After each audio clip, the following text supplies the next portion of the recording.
I want to welcome you to Real Talk Tho. My name is Taya Graham. I'm an investigative reporter at the Real News Network.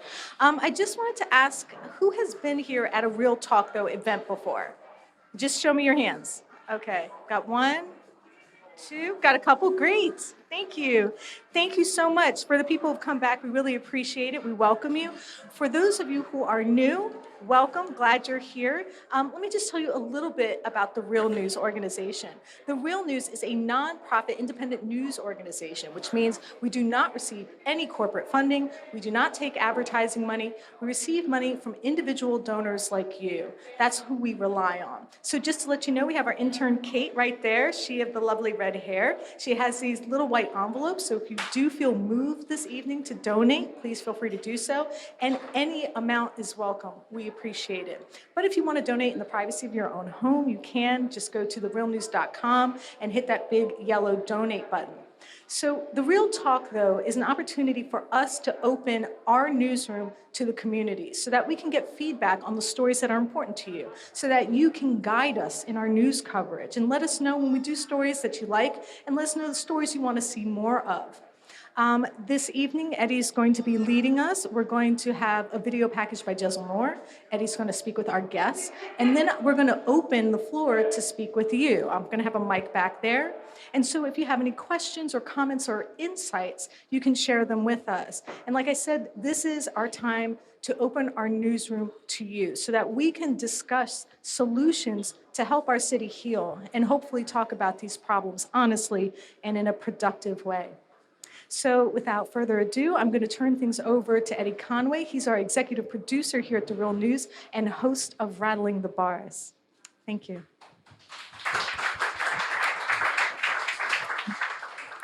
Okay, thank you for coming. There's a serious problem that's been plaguing Baltimore for decades, and it is gun violence, homicides. We have continued to break the records for most cities this size. And one of the things that we want to see if we can find out tonight is what can we do about it? Recently, in the Bay Area, that's San Francisco, Oakland, California, Richmond, California, and Berkeley, they have reported a 34% decrease in the homicide rate in the last decade. And immediately that caught our attention and we said, well, what are they doing? And so what we found out was they have a ceasefire program. We also found out they have a safe street program. We also found out that they have a violence interruption program. They obviously have a police force and they have city governments that are engaged in the process, in addition to the massive gentrification that's going on out there.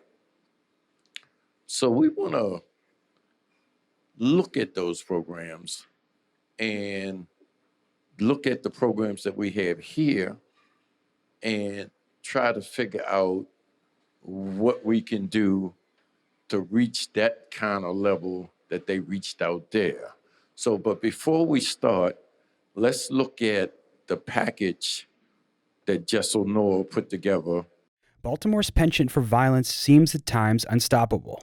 For 4 straight years, the city has stopped 300 homicides, a number not seen since the 1990s, when the city had tens of thousands of more people.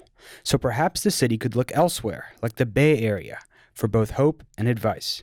Because in several cities there, including Oakland, Richmond, and San Francisco, gun violence has dropped, despite a rise in crime in other categories. In fact, throughout the Bay Area, gun homicides have dropped 30% over the past decade. So the question, how did it happen, and what Baltimore can learn from it? An article in The Guardian provides some clues. The piece examined factors like gentrification, displacement, gun laws, and national crime trends, and concluded a commitment to community-oriented violence prevention programs focused on mediation and outreach was key. A common denominator across those efforts in a lot of these cities that I'm speaking of is the community-driven strategy, and having community folks that are indigenous to the communities that are closest to the violence to really be able to lead their efforts to stop some of these cycles. The piece cited grassroots anti-violence programs in San Francisco, Richmond, and Oakland, where another study found gun violence has been cut nearly in half since 2012.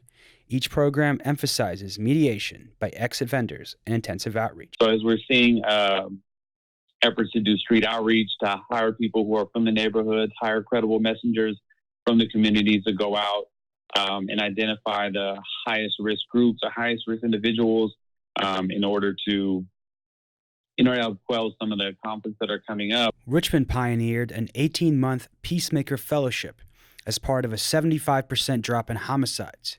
Individuals most at risk of gun violence are paired with mentors and life coaches, set goals for their personal improvement, travel internationally and nationally, and receive a monthly allowance of $1,000 or more. They get to make the decisions about how peaceful and safe this city is. And they're making those decisions every day. So we want to expose them to a world where they go from, I don't give up, to a place where maybe I do. The Operation Peacemaker Fellowship has since expanded to other cities. It costs $600,000 a year for 25 to 40 fellows, half of which is covered by philanthropy. The program says Baltimore officials reached out in 2016 but have not been in touch since. The article concludes that it was the intensive prevention programs, not gentrification, that tamped down gun violence. Part of the reason their analysis of crime data revealed other, less serious crime did not drop in tandem with gun violence. And on the ground, community members say inequality remains a major issue. We definitely have dealt with massive amounts of gentrification over the past 20 years. And we do see rising levels of violence happening in the areas where people have been gentrified out to. Because inequality is really the driver of a lot of the violence that comes up in these communities. Even as we're doing work to support community-led efforts, a lot of the focus is on how are we addressing inequality. Baltimore does have mediation programs like Safe Streets, in which credible messengers like ex-offenders mediate disputes. But funding has been an issue in the past, even though state legislators dedicated money to expand the program. There's also a disconnect between these programs and a continued tough-on-crime approach by law enforcement. Meanwhile, in the Bay Area, voters approved measures to ensure programs like this get adequate funding. It's an intriguing conclusion and perhaps an example of how programs that focus on intervention, not law enforcement, can be more effective in the long run, especially in a city like Baltimore, which has spent most per capita on police out of any comparable city, yet remains one of the most violent. With Steve and Janice, this is Jessel Noor in Baltimore. To help us kind of like sort through this stuff, understand what we're doing here, we have assembled a panel of experts, people that has been in the trenches in Baltimore as well as in the Bay Area. To my immediate right is Letrice Gant. She is Ceasefire organizer here in Baltimore. And Ceasefire here in Baltimore is a grassroots organization that has been educating and organizing around violence and trying to curtail that violence. There's another ceasefire program that's ran by the police. It's not the same thing. So understand this is a people-driven program here. We also have with us David Harris, who is the president of McGeldry Park Community Association. And they do violence interruptive kind of programs. They go out in the community, they talk to people, they find out if there's potential for violence, and they negotiate a resolution to that. And they'll both be able to explain their programs a little more. In addition to that, we also have from Richmond, California,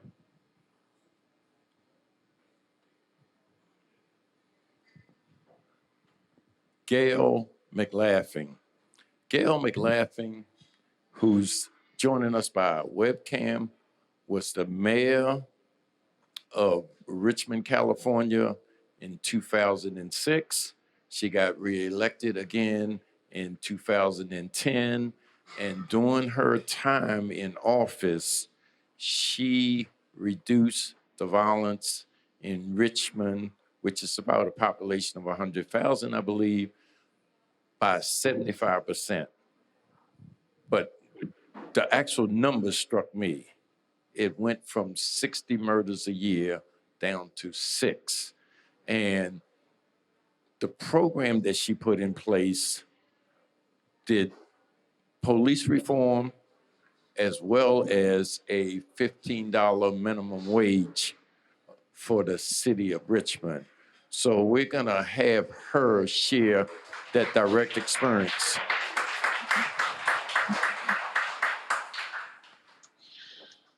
Thank you. Thank you Okay. very much, Eddie. Did you want me to go, or did you want to speak more first? Well, actually, can you just talk about what happened in Richmond, and then we'll kind of like go down the panel and talk about what we're doing in each area. You can start off. Gail? Okay, great. Yeah, so thank you so much, Eddie. Yes, I'm the former mayor of Richmond, and we did reduce homicides 75% over the 8 years I was mayor. Although it was not just me, of course. We had some wonderful programs. We did develop, in the first year I was mayor, an Office of Neighborhood Safety. And this program had hired formerly incarcerated individuals as part of outreach teams who would go into our neighborhoods and engage with those who, were starting the violence and, quell the violence before it began. And they would steer young people into various programs, education programs, job opportunities, substance abuse programs, anger management, whatever the need was. And we really took the kind of approach, and it wasn't easy because the rest of the council, when I first became mayor, was not very receptive to this approach of reaching out, addressing the root causes of violence. They just wanted to hire more police. But I kept at it and kept proposing these new approaches for Richmond. And of course, the community was there at one community meeting where we wanted to create this Office of Neighborhood Safety. We had 64 people come to speak in favor of the program. And it eventually, we got it in the budget. So we hired a director and we hired these formerly incarcerated individuals who had turned their lives around and who were helping our youth turn their lives around as well so they wouldn't end up in prison. And it was just a remarkably successful program. We also created, as part of the Office of Neighborhood Safety, a Peacemaker Fellowship program where some of those that were the biggest offenders, the biggest firearm offenders, were given an opportunity to be a part of this program where they would have to come every day to work their program, and their program could be, going back to school or going to job training, and little by little, they started engaging in the community in a positive way and really feeling uplifted. And what we did, and this was very controversial, was give them a stipend for working their program as long as they did what they needed to do, up to $1,000 a month. And the program was really successful. I mean, these were some of the most at-risk offenders for offending again. And it had like an 80 to 90% success rate. They stayed out of getting in trouble and their lives improved. So that was one program. We had other program where we welcomed people coming back from prison.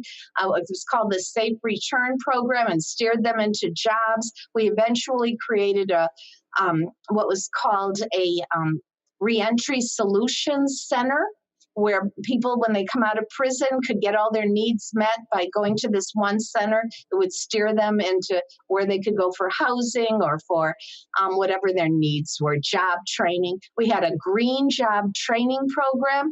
Many of these formerly incarcerated people were taking advantage of that. So ultimately, what we did was shift the paradigm from a more law enforcement to let's address the root cause of our problems. And, you know, Richmond was known for being one of the most dangerous cities in the country. And we went really to being a model for other cities to, you know, do these kind of ceasefire, safe return, Office of Neighborhood Safety, jobs, education, all these kind of programs. And we also strengthened our citizens' police oversight commission, because we know our police need oversight. We shifted the culture of the police department to a community-involved police department, but it still needs that kind of oversight.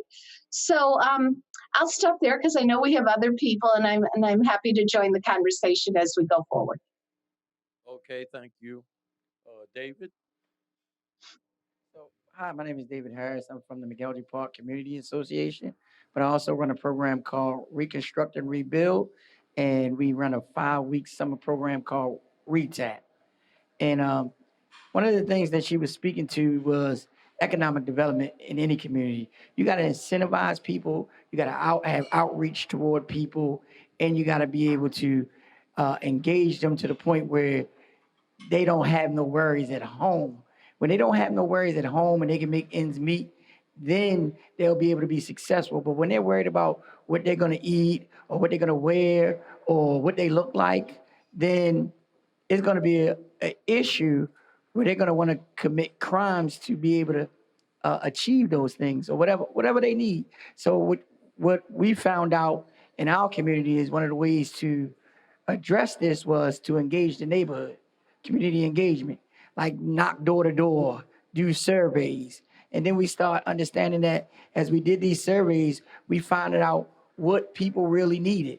And then we catered our program to meet those needs of the individual. And so, but the one thing that you got to do in your program is you got to be able to incentivize these people, because if they're hungry, they're not going to come and sit in front of you and try to get what they need if you don't give them an immediate way to meet their immediate need. Like you got to feed them, you got to pay their rent or whatever it is. You got to be able to do these things to turn their head from a life of crime to a life of understanding how they got to prepare themselves to have a sustainable life. If you understand what I'm saying. Okay, that's good. Letrice? Hi, my name is Letrice Gant. I am one of 6 co-organizers for the Baltimore Ceasefire movement. Baltimore Ceasefire is approaching its 2nd anniversary. It's a grassroots movement in the truest sense of the word. It's led by people in the community. We don't have any oversight from any government officials or it really is about residents in Baltimore City making a decision about what they want for their city and for themselves. The city of Richmond, in my humble opinion, did the intelligent thing. So it makes more sense to invest in people than it does to invest in systems. Police systems don't work the way that we want them to.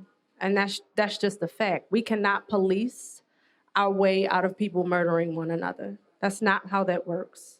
Police is a reaction to people being murdered. It is not preventative. The way that you prevent murder is by investing in people. When people recognize their own humanity, then they can see the humanity in other people, and they are less likely to respond and react with violence that ends in murder. I say to people all the time that conflict is inevitable. We do not have a conflict problem in Baltimore City. We have a conflict management problem in Baltimore City. Conflict does not have to end in murder, but too many times in our city it does, and that's signaled to me that people do not know how to manage their conflict. If I have a beef with you, my first thought should not be that your life has to end. But it's a default thought for a lot of people that live in our city, and we really have to ask ourselves why. Why is it that a 16-year-old can decide for himself that somebody who owes him $50 doesn't deserve to live? The police don't have anything to do with that. The government doesn't have anything to do with that. We have interpersonal problems with one another. And you can't legislate your way out of that. You have to invest in people. And as long as you continue to invest in systems, you won't see a decrease in violence. All right, thank you. Gail, let me start off with you, and then we can just go down the line here. Could you share with us what you think is the main drivers of violence? Mhm. Yes, I think the main driver is poverty and lack of opportunity. That's really what we had to share with those in the community and those on the city council who were unwilling to look beneath the surface. I mean, they were wanting to bring in the National Guard and create a state of emergency. And we had to say, no, that's not going to solve the problem. You have to address the root causes. You have to give people opportunity. When people are in a state of desperation because, as was stated by one of your other guests, that they don't have food on their table, or they don't see anything beyond their small neighborhood. A lot of people, young people in Richmond, just never even saw the ocean or the bay. We live right on the San Francisco Bay. They were just really devoid of the opportunities that would expand their horizons. So yes, to me, and I think this is a fact. People will rise to the expectations and to the opportunities they are given. And they would welcome those opportunities, and they do welcome those opportunities when they're presented to them. But short of that, their lives get desperate. And when you have desperation, and it creates anger, it creates pain, and that pain often shows up as violence on our streets. So, we have to address those root causes, and they're decades in the making. Richmond is a working class community with, still a fifth of our community lives in poverty. And this has not happened overnight. For decades, this lack of opportunity and poverty developed. So, raising the minimum wage is one way. Taxing the big oil company in our city. We got over $100 million from Chevron so that we could put that more into constructive and productive programs for our youth and to stop violence with violence prevention programs. So that's the way you do it, by addressing the real causes of violence. David, because you already mentioned poverty and going home hungry every day. Do you see any other things that could be the main causes of this violence? Well, one of the things, I'm from those streets of violence. I did 3 prison terms in prison, and the thing that changed my mindset when I came home from prison is that I got to create opportunities for myself, because a lot of people didn't want to create opportunities for me. And so, just like she said, investing in people, like people being able to invest in you. Use your mic, Dave. I'm being informed that they can't hear you. Okay, Go ahead. I'm sorry. So you really got to invest in people. I mean, like when I opened the door and seen that I need to change my way of thinking, then people start investing in me. But it should be, you should invest in underdeveloped communities and people anyway, because you see that lack of opportunities that they have. And if you don't address that lack of opportunities, then their mindset's going to be in that mind frame where they're going to continue to rob, kill, whatever to make ends meet. And so, therefore, we shouldn't be, they shouldn't come to us when their mindset's open. We should be coming to them. And then when we come to them and show them those opportunities, then their mindset will change. Because we have images on TV, and we have people selling water guns in stores, and so they think murder is the cool thing to do, and so we as people who are in a better place or better understanding of things should address those images and those issues to change their mindset to a better way of thinking.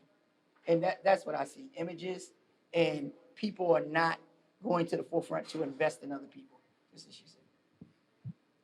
Well, what you think, Letrice? So I'm going to go deeper, a little bit deeper than root causes, and have a conversation with you about racism and anti-Blackness, and about how racism is at the core of poverty, and how anti-Blackness is at the core of violence in Black communities. A lot of people like to say, and I'm not disagreeing with anything that anybody said, America is an inherently racist society. It does not value Black and brown bodies. You can go into communities where Black people and brown people live and see strategic disinvestment. So you can see the ways that dollars that could potentially be invested in those communities and in those people are not, and go into other communities and see the way that that happens. It's an uncomfortable thing for people to talk about, but America is inherently racist and it is inherently violent. We celebrate violence, we enact violence on other people. The systems in America got the way that they were able to get to power the way that they did through violence. So, I mean, I don't disagree that we need to have conversations about pouring into people. But at the core of those conversations, I'm not going to act like racism is not a thing that doesn't need to be addressed. And it's an elephant in the room, and it's an uncomfortable thing to talk about. But me having to bury my niece is uncomfortable for me to talk about also. So if I have to be uncomfortable, then other people won't be uncomfortable as well. Let me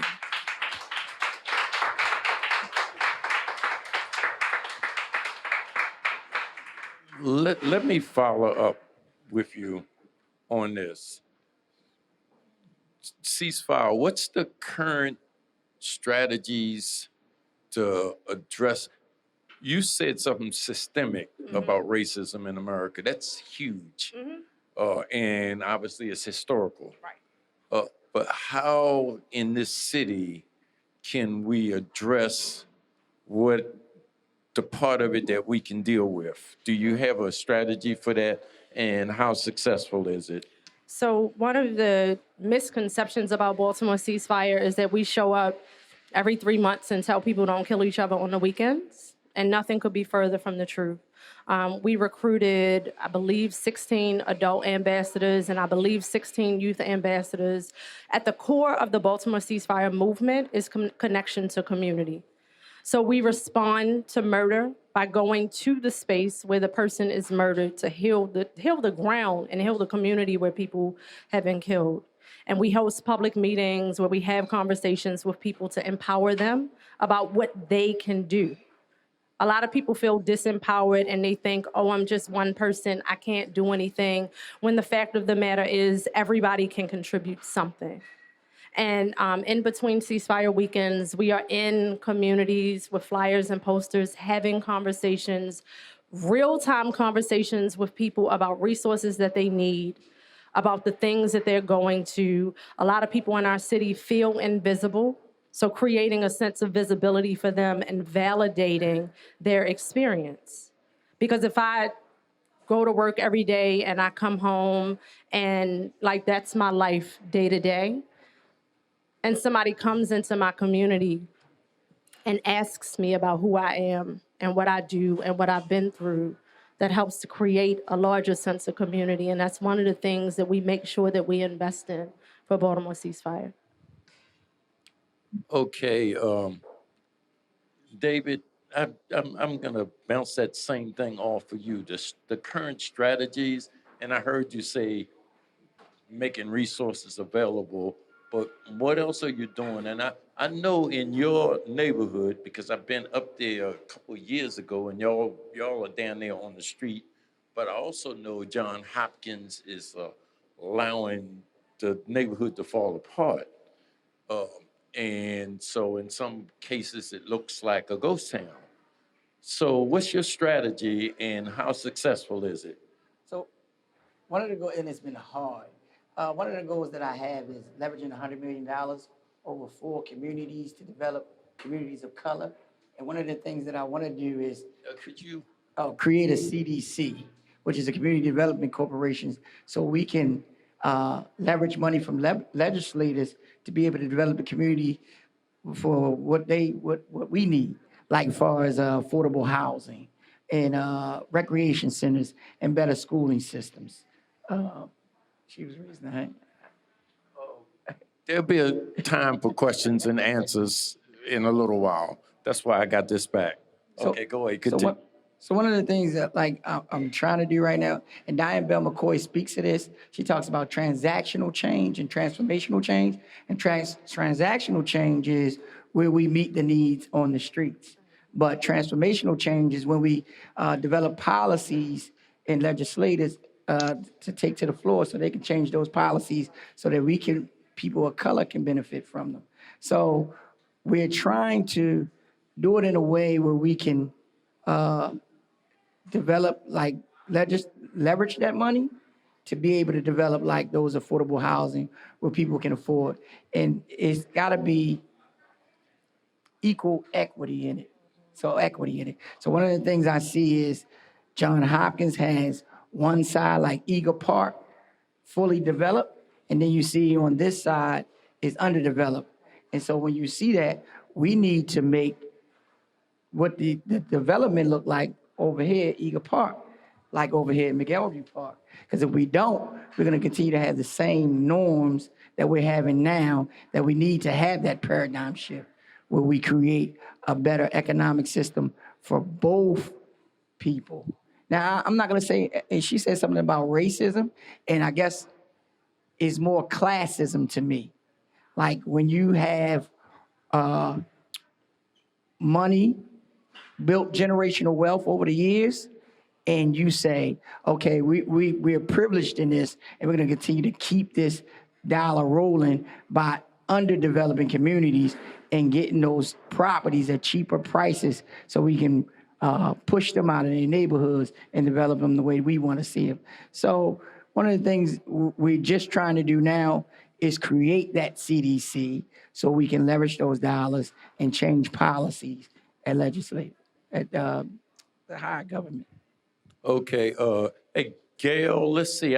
You've been out of office for several years now, and I understand, is it Chevron has pushed back?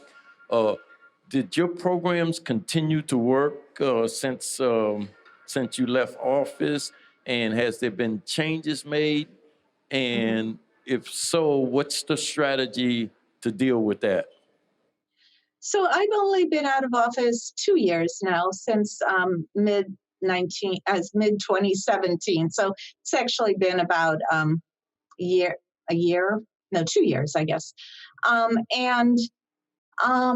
Yeah, things have, the mayor currently isn't all that progressive, but some of the programs remain. Most of the programs remain. The Office of Neighborhood Safety. We have a Ceasefire program with a grassroots community group that does walks every Friday night out there in the neighborhoods, telling the community and the young people that we're here for them. Also, our safe return program continues. And so the programs continue. The violence reduction has continued. I think there was a little uptick 1 year, a year ago or so, but for the most part, it stayed in the downward trend. I do want to state that I agree with what's been saying. I mean, Richmond is a majority people of color community. We have 40% Latinos and about 27% African Americans. We had more African Americans, a couple decades or a decade ago, but the prices and such caused people to have to leave, and that's a big problem. We have stemmed the tide of gentrification to some extent. And we have rent control. That was one of our big gains in 2016. So we continue to push, and we push against Chevron, because when we formed a progressive alliance. That's how we got things done in Richmond, the Richmond Progressive Alliance. I was a co-founder, and we elect corporate-free candidates. I ran and won all 4 of my campaigns without any corporate money, and so did the other progressive candidates that we got in office. And that's what's made the difference, because in the past, Chevron controlled the city council because they paid for all the city council campaigns. They gave, millions of dollars over the years. And when we started to move forward as the Richmond Progressive Alliance candidates, they attacked us with their money, with Chevron money. But we fought back and we won. So now we continue to fight. There's ups and downs in every progressive movement, but it's a grassroots movement that is able to make change. And when you have elected officials who will stand side by side with the grassroots movement, you can get some real policy changes in effect. So I think we, even though the city council isn't, and the mayor isn't what we want in a mayor today, the programs that we were, we worked hard to put in place remain. And, there's an election coming up in 2020, and we expect to get more progressives on the city council. So we will even do more transformational work. I wonder, and maybe this is not the elephant in the room, but the war on drugs itself, how much and how involved is that criminalization of drugs, that war on drugs, the fact that drugs is the underground economy for a lot of young unemployed people? How much of a role is that playing in this violence that we're seeing? And I want to I'll start off with you, and then we'll just go down, okay? So there's a new generation of heroin addicts in Baltimore City, people under 25 who I was having a conversation with one of my friends the other day about how when the crack epidemic hit the Black community, we didn't see it coming. Like, nobody knew what that drug was going to do, and nobody knew that it would obliterate the community the way that it did. We are still recovering from it. And in 2000, we have knowledge of that. And now we have a brand new wave of people under 25 who are hooked on pills, who are hooked on heroin. And as a community, we kind of saw it coming, because you can kind of see when something like that is brewing. But as vulnerable as our community is, I don't think that we had collectively what it took to stave that off. And so you have people who are vulnerable in the way that if I'm high and somebody pays me $500 to go shoot somebody, I'm going to take that $500, I'm going to go pop some pills, and I'm going to go kill somebody. And the level of vulnerability just in that alone. So you're suffering from addiction. On top of suffering from addiction, you're vulnerable in that people can pay you to do whatever it is that they want you to do. So yeah, it's a huge problem in our community. Ray Kelly from No Boundaries Coalition said that Baltimore does not necessarily have a drug problem, that we have a pain problem. So you got a lot of people walking around trying to mask and medicate what it is that they're going through. And drugs is just an obvious choice. It's quick, it's fast, and it numbs you in a way that temporarily takes away whatever it is that you're going through. And as long as you have people who are vulnerable to things like that, then you're going to have a drug problem like the one that we have in Baltimore City. David, what about your community? So one of the things is all the issues are interconnected. Trauma is one of the biggest things that Black community go through. So just as you said, some people try to medicate themselves because they feel like it's going to take away their pain for that moment. And then even in those terms, when you high, or you don't even got to pay a person money nowadays to go kill somebody. It's just because you said something to my friend and I'm medicated that, oh, I'm going to kill this guy. You know, so those one of the drugs does play a big part in it. But the thing that I see is because of the trauma issues they go through every day, that they have to self-medicate themselves to relieve that pain. Gail, has drugs played a role in your community? Absolutely. Yeah, drugs have definitely, played this role of providing income for, and oftentimes young people sell drugs because they have to help the family income. So it's not just for themselves, it's often for the family. Um, California took a step forward by legalizing marijuana in 2018. So that was a positive, I think, positive step forward. It makes sense to legalize drugs so that the black market doesn't provide this avenue for quick fix money for young people who don't have the opportunity. But we have to do both. We have to provide drug rehab for people. We have to provide real jobs, so the drug culture jobs, if they go away, we need to provide real jobs for people so that the young people are finding productive ways of life. And, I used to visit San Quentin on a regular basis, because San Quentin is right across the bridge from Richmond. And there was a project there called the Richmond Project, and all these men, were turning their lives around in prison, and they were calling on me to help when they get out, which we did, with reentry programs. But they have that understanding where it led them to, and most of them, I would say, were involved in drug dealing. And so I would say that's very much a part of the problem. So, legalizing drugs, providing rehab at the same time, and real job opportunities for productive lifestyles can really create a whole different avenue for people who ended up in the crack epidemic. It hit Richmond big time. And, what a sad state of affairs that it's left people in. So we really have to change things in this country in general about how people's desperation leads them into both taking drugs and dealing with drugs and the resultant violence. Okay, thank you. Okay, so it's 8:00. We're gonna open this portion of the program up to questions. So you have questions for anybody on the panel, including myself. Could you come over to the mic?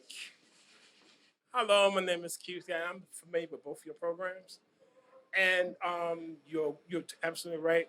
Racism do have a lot to do with it, because of the fact when you exploit people for income, you're not going to get anything but the problems in these streets. Community-wise, if we would actually form together and actually become a community, we can actually make these changes. But it's a big difference between can't and won't. You got a government that just don't want to create the opportunities for people to have better lives. And I do not think welfare and giving people money to not to do bad things is warranted, because that's just another welfare problem. We need to make independent individuals in neighborhoods and organizations. I mean, we tried the welfare thing. All they did is broke up homes, took men away from their families, and just destroyed the black community.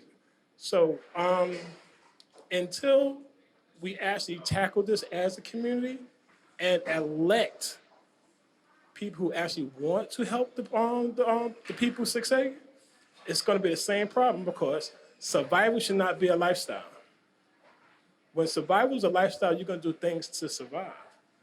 Okay, I'm like, pretty much, like I said, I would like to talk to both of y'all about your programs. I do have an idea that y'all probably be interested in. All right, thank you. Next. Thank you for sharing. Please come forward. Hi. So thank you guys for speaking on this, and thank you for being very candid about the racism, especially the institutional and systemic racism that we're seeing. So, I mean, there's a bunch of things that I've got ideas about, but I think one of the big ones is that like racist housing policy was invented in Baltimore City, right? We don't talk about that a lot. And we put like a highway to nowhere shaped ceiling on Black opportunity in our city. And real estate and financial predators have really robbed Black families in cities like ours in Chicago of generational wealth, which has widened the white-Black achievement gap. And then we have police who in Baltimore have often operated as a gang with like the gun trace task force and other components of that.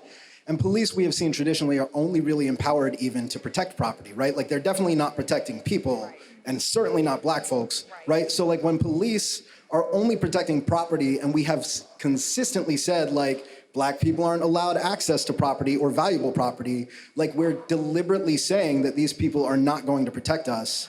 Like, and I think it's important that when we talk about how like violence has proliferated or like decreased in places like California, and especially in, deeply wealthy places like the Bay Area, we need to talk about how like people are being policed there and like how gentrification has impacted that, and like how even in places like Oakland, which we think of as like dangerous if we're not from Baltimore, like it's still heavily influenced by its proximity to a place with so much white opportunity.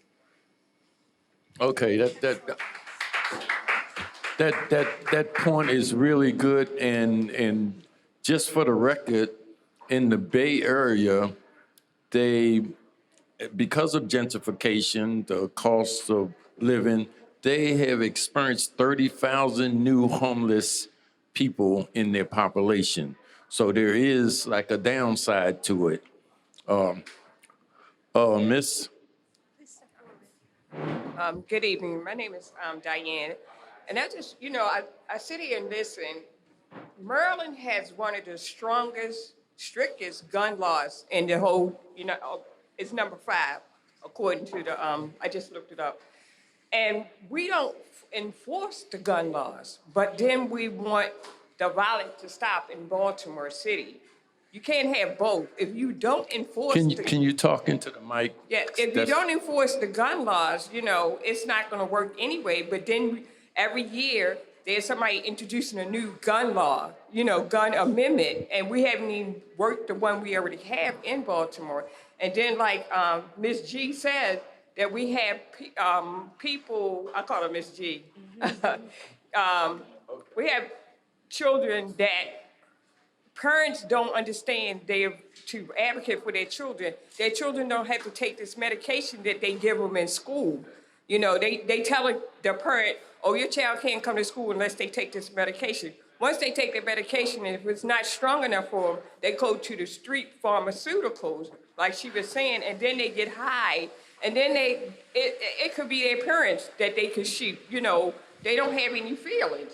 So we have to address that issue as well. And then my other issue is every state now, mostly every state has turned around and legalized marijuana. But what about the people that went to prison already and have not been compensated, for this stuff? And it's almost like it's white privilege, all the way around. That's all I want to say. Thank you. All right, thank you. Can I say something? Yes, go ahead. So I agree, but I feel like government almost works backwards. So like we know and understand that stricter gun laws don't necessarily reduce violence. It increases the prison population, but it does not necessarily reduce violence. We think that we can medicate our children to curb their behavior when the reality is we just don't understand how children work.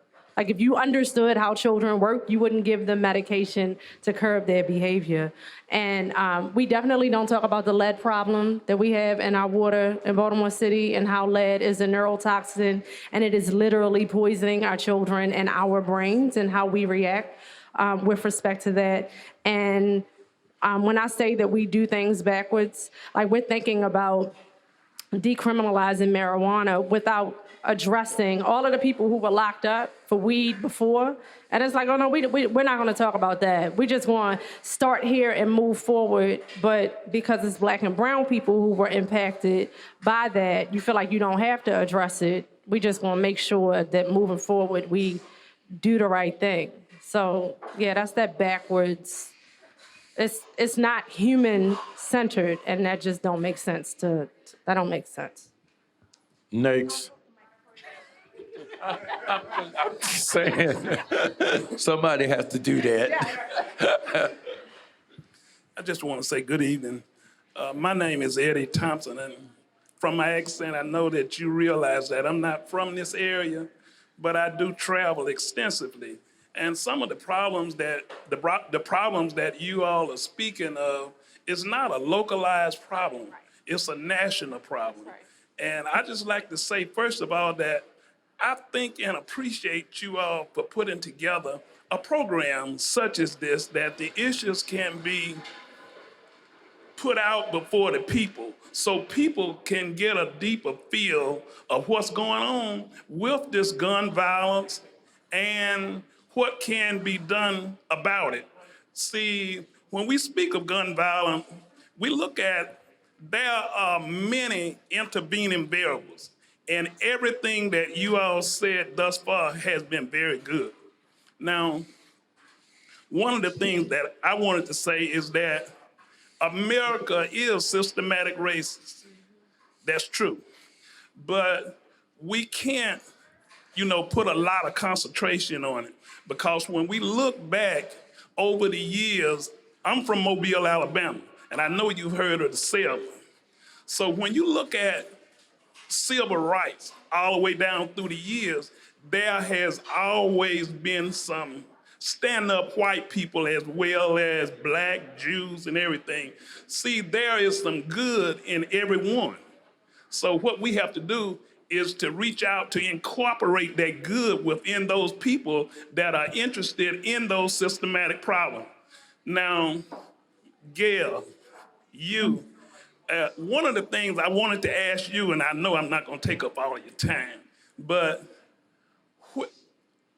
what you did when you reached out to the root of the problem, where did you find that kind of funds to fund it? Because I know your little city, and when they already got to deal with police, and they got to deal with the fire department, they got to deal with the street lights, all of the bills that they already have.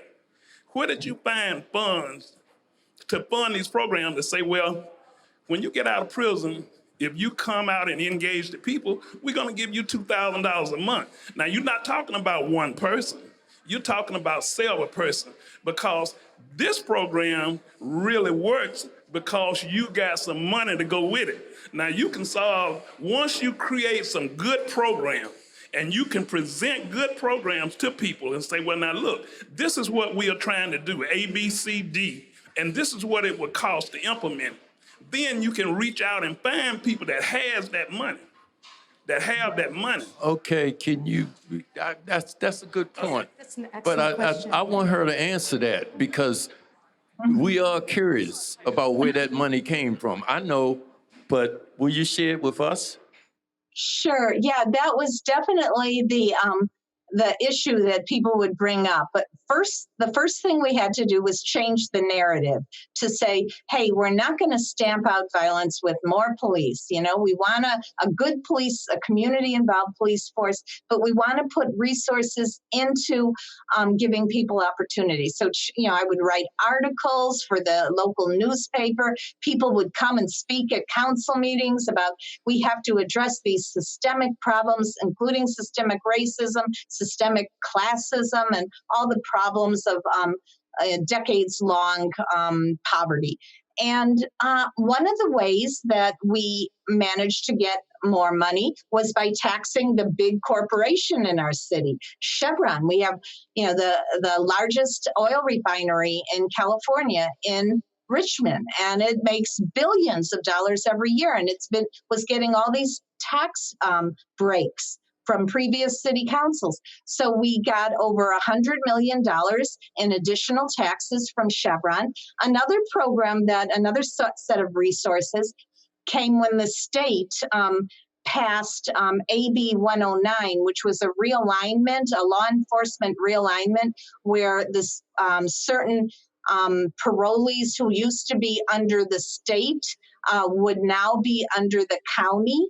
And the state gave the county money. So we pressured the sheriff in our county to use that money for reentry programs. He wanted to build a new jail. So we had people going to the county, meeting after meeting after meeting, holding signs, invest in people, not prisons. And we finally they had this commission created, and we got the commission to agree to support reentry programs. And that's what led to our Reentry Solutions Center in Richmond. So it took a lot of mobilizing, a lot of grassroots support, a lot of, just political fighting with those council members who had that old way of thinking. And resources are definitely necessary, but you don't have to keep giving benefits and more benefits to police. You do want your police force to, have a good compensation program. But in our case, our council wanted to give these bloated benefit packages to police. So we thought it was better to put the money into programs. So that's how we got it. It took a lot of effort, but we were able to get the funds into the right places. We, into programs in our community centers and our job training. It took a lot of work. Some of it was grant funded. But a lot of it was just putting money in different places in the city budget, apart from more police. Okay. Did that answer your question? Yes. Okay. I just want to say I thank you all so much for allowing me to put my input in. And it's a beautiful program, and you all keep up the good work. All right. Thank you. From me later. Yes. Yes. Good evening. I'm from Mississippi, and since I've been here, I have noticed that there's a lot of issues here, and it's a nationwide problem, gentrification, poverty, and everything. But I want to applaud you all for your efforts. I have one question I want to ask. How cooperative are the churches, the church leaders, and your community leaders? How receptive are to you all's ideas and your work in addressing the issues that affect the African American community? That's for your... Yeah, so one of the things that, one of the critiques about the church or churches in Baltimore City is that they're not involved. That is a somewhat unfair critique. Churches have been insulated and they have worked within their walls. When we had the uprising in Baltimore in 2015, it was 2015, right? Yeah. The 2015 uprising, they realized that they had to come from the wall. They had to come from, it can't be just that we're saving our own souls. So they've been heavily involved in Ceasefire. They've been heavily connected to other organizations. One of the things that I like to say to people in Baltimore is that Baltimore is not a resource deficient place. So there is literally a movement, an organization, or something to help to address all of the ills in our city. Are they underfunded? Yes. And the other part of that is that people just don't know that these resources are available to them. So if I know that there's a place that I can go or a telephone number that I can call if I have beef with somebody, then I'm gonna call that number. But if I don't know that it exists, then I'm gonna manage things the way that I've always managed them. And so the church has recognized that they need to step up and come from behind their walls, and so they've been doing that. I have one more thing. I'll be real brief. Before, let him, because I know you are close connected in your community also with the churches. So one of the churches that are like let me say this, as far as the black church, their reach hasn't been as the Catholic Church has been. The Catholic Church hits the ground running, and they come out and do community events such as those things, but the black church hasn't come outside the walls and supported the black community as much as they need to. And I have I have one more thing. I'll be real brief. And I noticed in the community, this is nationwide again, you have liquor stores, Asian stores, Middle Eastern stores. Those are negative for our community as well. So are you all going to approach that, or that in the works or whatever? Because it's very discouraging. Every corner, somebody else owns where we go and patronize. So this is kind of related, but kind of unrelated. There were studies done that if you map out all of the liquor stores in Baltimore City and lay that map on top of where people have been murdered, that the maps are, the points are almost in the same place. So the research has been done there's a correlation between liquor stores and violence. And here's what's interesting. So you see a liquor store on the corner, you know the advertisements that they have outside. The more advertisements that they have on the outside of their store, the more likely violence is going to happen in that place. So a community who is strengthened, who knows that, who wants to make a difference in their community, putting pressure on those store owners to tell them, if you take these signs down, then people won't die. If they don't do that, then we boycott these stores. Like people don't have the information that they need in order to be able to be empowered. So it's not that the information is not available to them. We just have to do a better job at communicating to be able to empower people to affect positive change in their own communities. Well, thank you all, and I wish you all well in all your endeavors. Thank you so much. Thank you. All right, thank you. Next. Hi, my name is Tamara. So basically, I've also had a comment and a question. So with this event, I'm very appreciative of it because this is my first time coming and it's very informative. However, I wanted to say to everyone that's here, beyond this, once you leave this space, people need to realize, take this message and put it towards the work. Because we need so many people supporting these organizations, supporting these people out here that are out there working. We need more individuals like you to show up to events and to inquire and to do word of mouth. Don't let it just end here. Don't let it just end as I'm going to show up to an event because it looks interesting. You know, I like to tell people all the time that my generation, myself, I'm 26, I'm an endangered species. To me, I wake up feeling like any moment my life is at risk. Any moment that I leave out my house, I could just be gone from my family. And I look around and there's a lot of older individuals here.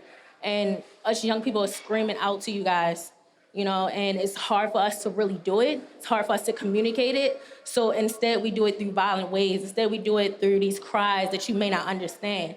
But it takes only a few moments out your day to recognize me, to recognize my cries, to recognize my pain, to realize that I want to be more than an endangered species. So I just ask that what you take from this, that you go back to the young adults, to the children, the youth in your community, in your homes, and keep the message going. Get involved somehow. It's so many people that's here today that would spread the word. It would give you all the resources that you need. So please, don't let me continue to be an endangered species. All right. And I just want to let you know that the Real News does have organizing space that we offer for free for young organizers who need a space to gather and to make plans to make change. So if that's something you might be interested in, please speak to one of us afterwards, okay? Hi, how are you? I am an independent journalist. I've been investigating police corruption and issues with policing in Baltimore for a few years. And I have a question about something. There's a narrative among a lot of officials, cops, white people, that when the murder rate dipped under 200 in the early 2010s, that somehow that was a golden age for Baltimore. So I've been a little suspicious. I've been a little suspicious myself of that narrative, but it's very prominent among a lot of people in power and their acolytes. And so I wasn't here those years, and I wanted to get a sense of whether it was just a golden age for them, or did people actually feel that there was any difference going on? Can I, Steve, can I call on our investigative reporter to kind of respond to that? Because he's been watching the police for the last 10 years or so. Well, hold on a second, because I know Stephen and I know he's brilliant, but this is actually, and I want to hear your point of view, but this is actually a question for people who've been living here and what they've experienced, if that's okay. Yeah, I wanna say out loud that while having murder be under 300 is great, I wouldn't call having 200 people being murdered per year the golden years. Like, that's so insulting.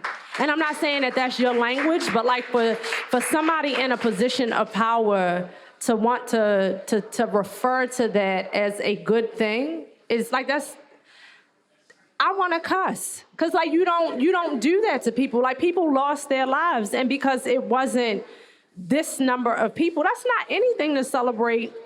It's not anything to be happy about. When we get down to no murders in Baltimore City, then we can celebrate. But as long as we're losing community members for whatever reason, like, no, I'm not. That's not golden anything to me. Okay, let me. Do you wanna add something to that? The only thing I see that's going on with that, Steve, stay there. It's a lot of corruption within the police force, and she's right. Anybody that's getting murdered, it shouldn't be counted as good. But one of the things I see that's happening is population control.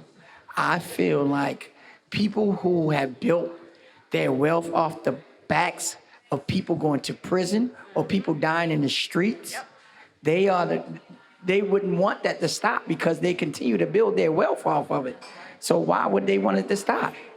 Like, if they see the murder rate going down and they feel as though it's a dip in their pockets, they're going to do something to make that murder rate increase until we have people who really care and we can organize people and money, such as this lady has done in California. And when we organize people and money that care, then we can be effective and impactful just as she was. But until then, I see that generational wealth is continue to be built off the backs of black people by allowing them to die in the streets and allowing them to go to prison for life because they're building their wealth off it. Why would they want it to stop? Because imagine what the police budget dips to if we get to zero murder in Baltimore City. Imagine how that budget gets cut. Imagine what the court system looks like. Imagine what the legal system looks like when murder gets down to zero in Baltimore City. Like, there are a lot of people who benefit, unfortunately, from there being 300 plus murders in Baltimore City. One thing that was really funny when I was a reporter in 2010 was around end of February, the police department put out a press release saying it was a record drop in murders. Well, it was also the time we had 2 blizzards in Baltimore where literally the city was shut down for like 3 weeks. So, I just always thought it was kind of funny the way that year was characterized as some sort of great, coordination between policing. But we have to remember, during that period of time, we had a group unit called the Violent Crimes Impact Division, which was by far the most brutal police unit that's ever been conceived in American policing history. I mean, I would go to neighborhoods where they would literally tear through a neighborhood like a marauding gang, beat people up, break people's collarbones, push old men off the porch and just do horrible things. I mean, they were so disruptive, that they were the perpetuators of violence. But that halcyon day was actually, I think, some of the darkest moments. And the Gun Trace Task Force scandal that we all talk about was birthed in that unit. A lot of the people were in that unit. So whatever it was, and most importantly, I think you can point to Richmond and say, Richmond, those changes, those drop in homicides have remained. If our homicide rate went up after 199, that was meaningless, right? Because there's no root change there. So really, it's just a PR thing. I mean, from my perspective. All right, next. Hello, everyone. I'm sorry. Just had a comment and then a question. So I want to thank you for what you guys are doing in Richmond. I live in a neighborhood here in Baltimore, and we had a murder on our block last year. 20 years old, a guy named Rashard Queen got killed in the middle of the night. And after his murder, a lot of neighbors got together and really was questioning, like, what could we have done differently? What were the interventions in place that could have saved this young man's life? And I just want to give some hope that out of that conversation in our neighborhood, we developed a strategy where we're looking to do exactly what you did in Richmond, was address those systemic issues. And we found a partner in Baltimore who's willing to pour those resources and funds in the hopes that this could be a pilot throughout Baltimore City of how we address those systemic issues to make long-term change. And so my question is, what was the first step? Because this is a pilot here in Baltimore, we're literally coming up with random ideas, trying to figure out where do we start? Do we hire an organizer? What comes first? And I'm curious of what you guys did first. That's for you, Gail. Yeah, so for our Office of Neighborhood Safety program, which really was the program that had all the outreach teams in the neighborhoods hardest hit by violence, the first thing we did was hire a director, and get the city council to do that. So I think, but what you could do as a neighborhood is work with other neighborhoods and groups throughout the city. I mean, that's another approach, strategy of making your city council do what you want, especially if you don't have friendly city council members or a friendly mayor. Get people together, hold rallies outside of City Hall, go to the meetings, speak out, say you want resources put into a new office of violence prevention, and hire a director is the first thing. But at the same time, you have to budget for those outreach teams, because a director of and by himself is not going to make the change. So I would say mobilize, get people together, and it's an empowering thing for neighborhoods to do this. People feel a sense of civic empowerment when they're addressing the problems, and put that pressure on your city council to really address the root causes of the violence. And please make sure you speak to us later. One last question. Because you've been waiting there. That's the last. Well, two last questions. Okay, we're running over time, but go ahead. Thanks. I wanted to ask Gail and the other panelists, did you guys implement any programs that change the built environment? Because I find that in Baltimore, the built environment does divide us. If that's like the 83, cutting Mount Vernon off from what's the areas just to the east of it, a highway to nowhere, places around Druid Hill Park. There is violence in the kinds of highways and busy roads that seem to split up our neighborhoods and our communities. When you say, can you rephrase your question? Sure. So, like when we think about like highways, like the essential highway around Druid Hill Lake, where how that divides like the park from the people that want to access it, or 83, how it divides like neighborhoods. So the question would be like specifically to Gail, but also I would be interested in your thoughts too. Like, were there programs that you guys envision that would change the built environment to unite communities rather than to divide them along these lines? Well, I'll just give a quick answer. Yes, we did change the built environment considerably. We renovated our parks.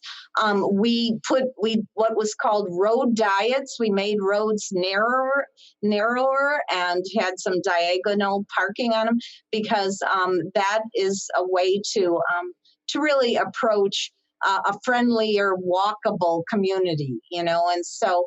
We saved open space, because those are places for community to gather, especially on our shoreline. So we did address the built environment in many ways, so that community could gather, feel that this was their city. We held on to public spaces rather than selling them all off. These were all battles, but we did work on them and get some success. Not everything was a success, but we did get some success. Okay. All right. That's the last question right there.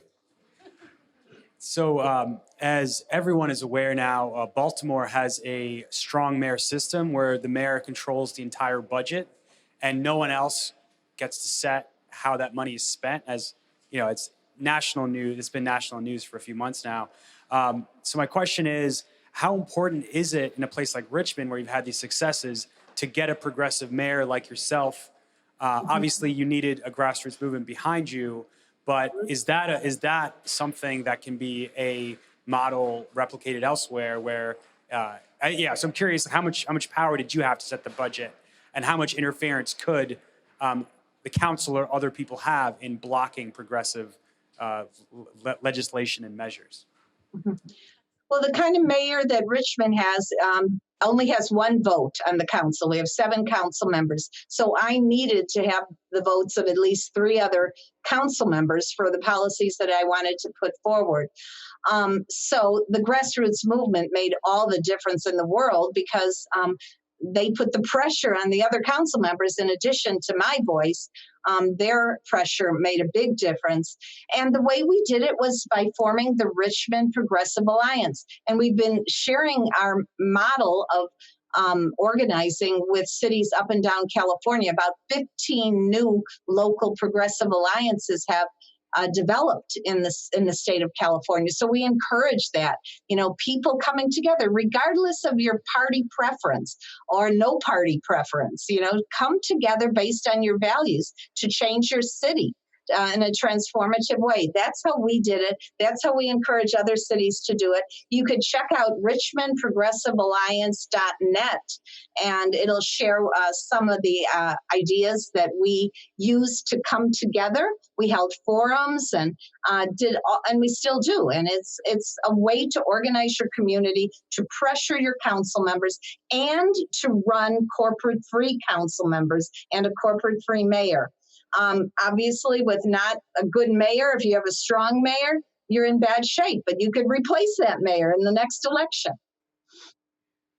Okay, so let me just reiterate what Taya said. We have space over in the Real News conference room area. If you're trying to organize, you're trying to pull people together in the community, you don't have a place to meet, get in touch with us. Real News, I'm Eddie. That's Taya. You can check out us, and we will make that space available for you. So we got to end the program on this note, but I would ask you to give the panel, which I thought done an excellent job, a round of applause.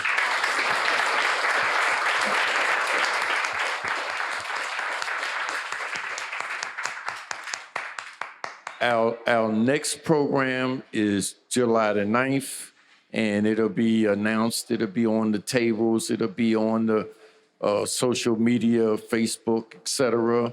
And so I ask all of you to join us. We'll work out what it will be between now and then. Bye.